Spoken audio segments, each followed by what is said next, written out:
دوبارہ تباہ و برباد کر دیا، اور اس کے بعد یہ ٹیمپل آج تک دوبارہ نہیں بن سکا۔ رومن امپائر نے فلسطین اور جروسلم پر 600 سال تک حکومت کی، لیکن 600 سال بعد رومن امپائر نے ایک ایسی غلطی کی جو اسے کبھی نہیں کرنی چاہیے تھی۔ انہوں نے عرب میں بہت ہی تیزی سے پھیلتے ہوئے نئے ریلیجن اسلام پر حملہ کرنے کی کوشش کی، لیکن اسلامک ریلیجن اور خلافت اتنی تیزی سے پھیلتی گئی کہ کچھ ہی سالوں میں رومن اور پرشین امپائر دونوں کو فتح کر لی، جس کے بعد حضرت عمر دنیا کے سب سے طاقتور بادشاہ بن گئے، جن کی حکومت الیگزینڈر دی گریٹ کی امپائر سے بھی بہت بڑی تھی۔ آخر مسلمان رومن امپائر کو فتح کرتے کرتے جروسلم کے دروازے تک پہنچے۔ رسول اللہ صلی اللہ علیہ وسلم نے پہلے ہی کہہ دیا تھا کہ مسلمان ایک دن جروسلم ضرور فتح کریں گے۔ اب مسلمانوں کے پاس دو آپشن تھے، یا تو جروسلم کو اسی طرح تباہ کیا جائے جو اس سے پہلے باقی بادشاہوں نے کیا تھا، اور یا اس کا سیج محاصرہ کر لیں۔ آخر 6 مہینے بعد جروسلم کے گورنر سفرونیس نے کہا کہ میں یروشلم صرف ایک ہی شرط میں مسلمانوں کے حوالے کروں گا کہ مسلمانوں کے بادشاہ عمر خود آ کر مجھ سے ملے۔ تو خالد بن ولید رضی اللہ تعالیٰ عنہ نے سوچا کہ اب مسلمانوں کے امیر المومنین کو کیوں ڈسٹرب کیا جائے، تو وہ خود عمر بن کر سفرونیس سے ملنے گئے، کیونکہ خالد بن ولید رضی اللہ تعالیٰ عنہ کی اپیرنس بالکل حضرت عمر سے ملتی جلتی تھی، اور دونوں کی ہائٹ بھی بالکل سیم تھی، آلموسٹ 7 فٹ۔ لیکن وہاں ایک شخص حضرت عمر سے پہلے ہی مل چکا تھا، تو انہوں نے کہا کہ یہ حضرت عمر نہیں ہو سکتے، تو مجبوراً خالد بن ولید رضی اللہ تعالیٰ عنہ کو حضرت عمر، اس وقت دنیا کے سب سے طاقتور بادشاہ، کو جروسلم بلانا پڑا۔ سفرونیس فل لگژری گولڈ اور سلور پہن کر بالکل تیار ہو گیا، کیونکہ اتنے بڑے بادشاہ ان سے ملنے آ رہے تھے۔ لیکن سفرونیس اور پورا جروسلم یہ دیکھ کر حیران ہو گیا کہ بادشاہ کا غلام اونٹ پر بیٹھا ہوا ہے، اور بادشاہ خود بالکل عام کپڑوں میں پیدل چل کر آ رہا ہے۔ یہ منظر جروسلم والوں کے لیے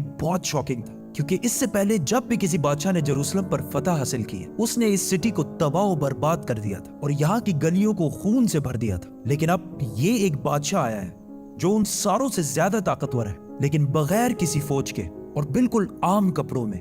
ایسا اس سے پہلے کبھی بھی نہیں ہوا تھا۔ حضرت عمر نے سارے ریلیجنز کو آزادی دی اور بغیر کوئی خون بہائے سفرونیس نے جروسلم کو حضرت عمر کے حوالے کیا، لیکن انہوں نے ایک شرط یہ بھی رکھی کہ مسلمان یہودیوں کو جروسلم آنے کی اجازت نہیں دیں گے، لیکن حضرت عمر نے اس کی یہ شرط نہیں مانی اور یہودیوں کو بھی بیت المقدس آنے کی اجازت دی، اور اس طرح پہلی دفعہ جروسلم ابراہیم علیہ السلام کے بیٹے اسماعیل علیہ السلام کے اولاد کے پاس آیا۔ اس کے بعد آلموسٹ 350 سال تک مسلمان، کرسچن اور یہودی جروسلم میں بالکل پیس اور امن کے ساتھ رہنے لگے۔ لیکن پھر 350 سال بعد کرسچنز نے پورے یورپ سے فوج جمع کر کے جروسلم پر دوبارہ حملہ کر دیا۔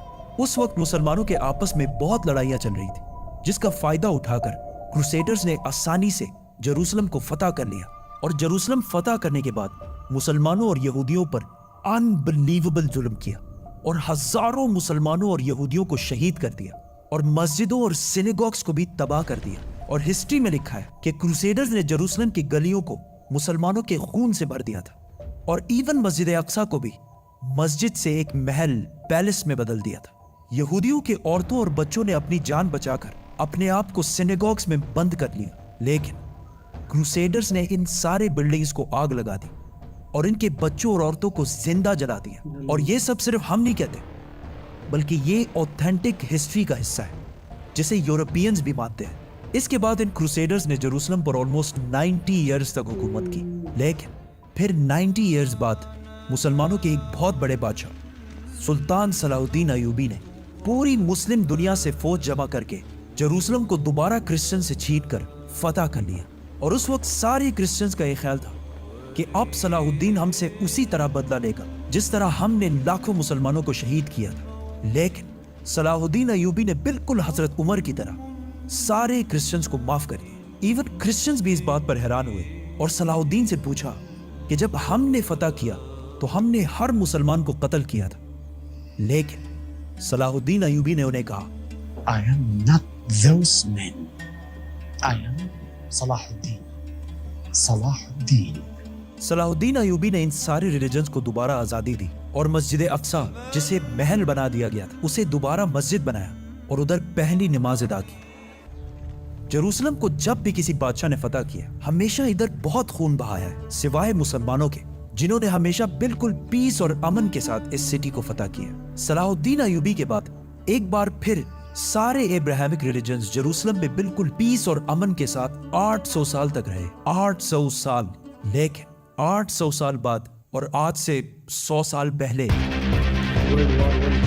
جب جروسلم پر آٹومن امپائر کی حکومت تھی تو ورلڈ وار 1 کے بعد عربوں نے برٹش کے ساتھ مل کر عثمانیہ خلافت کو ہمیشہ کے لیے ختم کر دیا کہ ہم عربوں پر یہ ٹرکش لوگ آ کے کیوں حکومت کر رہے ہیں. تو اس نیشنلزم کی وجہ سے فلسطین بھی مسلمانوں کے ہاتھ سے نکل گیا. لیکن تھوڑے ہی عرصے پہلے برٹش اور یہودیوں کی آپس میں ڈیل ہو چکی تھی کہ اگر برٹش کو یہ علاقے ملے تو وہ ادھر ایک یہودی سٹیٹ بنائے گا. اور یہ معاہدہ ہوا کیوں تھا؟ کیونکہ اس سے پہلے یہودی یورپ کے ہر field, business, science, medical, banking, ہر چیز میں بہت سٹرونگ ہو چکے تھے، جس کی وجہ سے یہودی یورپ کے سب سے طاقتور اور رچ کمیونٹی بن گئے. تو ان کی سپورٹ حاصل کرنا برٹش کے لیے سب سے ضروری تھا. اور پچھلے 1800 سال سے یہودیوں کے پاس اپنا کوئی بھی ملک نہیں تھا.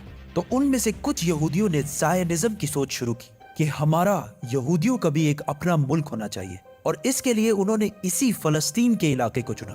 اور یہ ملک حاصل کرنے کے لیے انہوں نے ہر طرف سے کوشش شروع کی.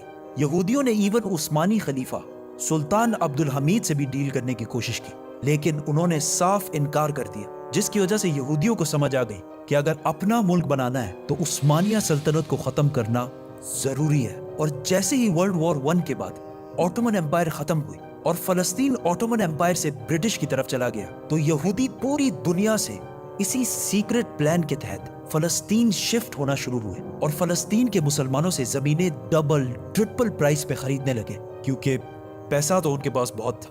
برٹش امپائر نے بھی بیلفور ڈیکلیریشن میں یہودیوں کے ایک الگ سٹیٹ ہونے کو سپورٹ کیا تاکہ ورلڈ وارز میں یہودیوں کا سپورٹ اور پیسے دونوں حاصل کر سکیں. اور اسپیشلی ورلڈ وار 2 کے بعد یورپ میں ہٹلر کے یہودیوں پر ظلم کے بعد یہودی اور بھی زیادہ پوری دنیا سے فلسطین میں جمع ہونے لگے اور فلسطین میں آہستہ آہستہ لڑائیاں بڑھنے لگی، جس کی وجہ سے UN نے ایک فیصلہ سنایا کہ فلسطین کو 3 حصوں میں ڈیوائیڈ کیا جائے گا. ایک حصہ فلسطین، دوسرا اسرائیل اور تیسرا جروسلم، جو ان دونوں میں سے کسی کا بھی نہیں ہوگا بلکہ یہاں UN کی حکومت ہوگی اور اس میں سب ریلیجنز کو آزادی ہوگی. جس پر عرب ممالک نے اس فیصلے کی سخت مخالفت کی اور اسرائیل کے آزاد ہونے کے صرف 1 دن بعد اسرائیل پر ہر طرف سے حملہ کر دیا. ایجپٹ، جارڈن، سیریا، تینوں کی فوجیں ایک ساتھ اسرائیل میں داخل ہوئی. لیکن بہت ہی بے شرمی سے عرب ممالک یہ جنگ ہار گئے اور ایک ایسے ملک سے ہارے جو ان سے سائز میں بہت چھوٹا اور جو اس جنگ سے صرف 1 دن پہلے آزاد ہوا تھا. اس ہار کی وجہ سے جو پلان UN نے اس جنگ سے پہلے بتایا تھا اس کا صرف 40% علاقہ فلسطینیوں کو ملا اور 60% علاقہ اسرائیل نے فتح کر لیا اور ایون جروسلم کی آدھی سٹی کو بھی فتح کر لیا. اسرائیل اکیلے یہ جنگ نہیں لڑ رہا تھا بلکہ اس کے ساتھ پوری دنیا کا سپورٹ بھی تھا. ایون رشیا اور US دونوں کا سپورٹ اسرائیل کے ساتھ تھا. اسرائیل نے یہ علاقے فتح کر کے ٹائم بالکل بھی ضائع نہیں کیا اور 7 لاکھ عربوں کو فلسطین سے باہر نکال دیا. 7 لاکھ، جس کی وجہ سے فلسطین میں آہستہ آہستہ یہودی زیادہ اور عربی کم ہونے لگے. اس جیت کے بعد اسرائیل بہت سٹرونگ بن گیا اور پوری دنیا سے اور بھی زیادہ یہودی اسرائیل میں جمع ہونے لگے. اس کے بعد یہودیوں نے اپنے آپ کو عرب کے بالکل سینٹر میں ایک بہت ہی مضبوط حکومت بنا لی تھی. لیکن پھر بھی یہ 2 علاقے ویسٹ بینک اور گازا اسرائیل کے کنٹرول میں نہیں تھے. لیکن آج سے آلموسٹ 60 سال پہلے 1967 میں کچھ مس انڈرسٹینڈنگز کی وجہ سے یہاں جنگ ایک بار پھر شروع ہو گئی اور ایک بار پھر ایجپٹ، جارڈن، سیریا ورسس یہ چھوٹا سا اسرائیل. لیکن صرف 6 دنوں میں اسرائیل نے ان تینوں ملکوں کو ہرا دیا اور صرف 6 دنوں میں اسرائیل نے اپنا سائز 3 گنا بڑھا لیا. عرب ممالک دوبارہ اپنے سے ایک بہت ہی چھوٹے ملک سے بہت ہی بری طرح ہار گئے. یہ ایسا ہے کہ آج خبیب حزب اللہ سے ہار جائے اور وہ بھی 2 مرتبہ. عرب ممالک کے 2 دفعہ اسرائیل سے ہارنے کے بعد ان کی عوام اپنے نیشنلسٹ حکمرانوں کے خلاف ہو گئے اور نیشنلزم، قومیت کو چھوڑ کر ایک نئی سوچ کی طرف بڑھنے لگی. دا مسلم بردرہڈ، اخوان المسلمون، جو مصر کے ایک سکول ٹیچر حسن البنا نے بنائی تھی اور جو ایک پاکستانی اسکالر مولانا مودودی کے خیالات سے انسپائرڈ ہے. اس سے پہلے اخوان المسلمون کا عرب میں صرف مذاق اڑتا تھا، لیکن اس ہار کے بعد اخوان المسلمون نے عرب عوام سے کہا کہ یہ جنگیں عرب کے مسلمان نہیں بلکہ یہ نیشنلسٹ ہارے ہیں جو صرف نام کے مسلمان ہیں اور ان کا کوئی جس کے بعد عرب کی عوام اس نئے سوچ مسلم بردرہڈ کی طرف آنے لگی. حماس بھی اسی اخوان المسلمون سے انسپائرڈ ایک گروپ ہے. لیکن اخوان المسلمون وائلنس کے خلاف اس جیت کے بعد اسرائیل نے ویسٹ بینک، غازہ اور جیروسلم سب پر قبضہ کر لیا، اور آج تک یہ سارے علاقے اسرائیل سے دوبارہ کوئی بھی نہیں چھین سکا. حضرت موسیٰ علیہ السلام سے انہوں نے اس ویڈیو کو اسٹارٹ کیا، اور لاسٹ میں انہوں نے کیا رکھا کہ آج کا موجودہ حالات جو ہے کہ اسرائیل اتنا چھوٹا سا مطلب ایک دن پہلے ہی وجود میں آیا، اس کے بعد تقریباً 2 یا 3 ملک نے ایک ساتھ اسرائیل پہ حملہ کیا. لیکن بہت افسوس کے ساتھ یہ بات ہم لوگوں کو کہنا پڑ رہا ہے کہ اسرائیل نے وہ جنگ جیت لی. جی ہاں، جو ملک محض ایک دن پہلے وجود میں آتا ہے وہ اپنے سامنے کھڑی لگ بھگ 3 یا 4 ملکوں کو کچھ دنوں میں ہرا دیتا ہے. آپ لوگوں نے اس ویڈیو کو دیکھا اور جانا کہ یہ ہسٹری اس کے پیچھے کی کیا تھی اور کب سے یہ مسئلہ چلتا چلا آ رہا ہے. اور آج ہم لوگوں نے تو بیت المقدس کو کھو دیا ہے، اور اسرائیل آج وجود میں ہے اور اسرائیل کا پورا قبضہ ہے. اگر ایک مسلمان وہاں جانا چاہے، زیارت کرنا چاہے، تو آج کے ڈیٹ میں مسلمان وہاں نہیں جا سکتا ہے. اگرچہ آج اس سمے وار کا وہاں سچویشن ہے، اگر یہ وار ختم بھی ہو جاتی ہے اور ایک نارمل ماحول آنے والے دنوں میں اگر دیکھنے کو ملتا ہے اور ایک مسلمان اگر وہاں جانا چاہے، تو بہت افسوس کی بات ہے کہ مسلمان وہاں جا نہیں سکتا ہے. یہ کیونکہ آج ہماری ہاتھ سے وہ بیت المقدس جیسی قیمتی چیز ہم لوگوں نے کھو دیا، کیونکہ ہم لوگوں میں جو ہے وہ بٹوارا ہو گیا. مسلمان جو ہے آپس میں فرقے کے نام پہ بٹ گئے، اور مسلمان وقت کے ساتھ کمزور ہو گئے، اور جب مسلمان کمزور ہوئے دشمن ان پہ حاوی ہو گئے، اور رزلٹ آپ کے سامنے ہے. زیادہ کچھ بتانے کی مجھے ضرورت نہیں ہے، کیونکہ ہر مسلمان اپنے اعمال سے اور اپنے ماحول سے اور اپنے دینی بات سے واقف ہے.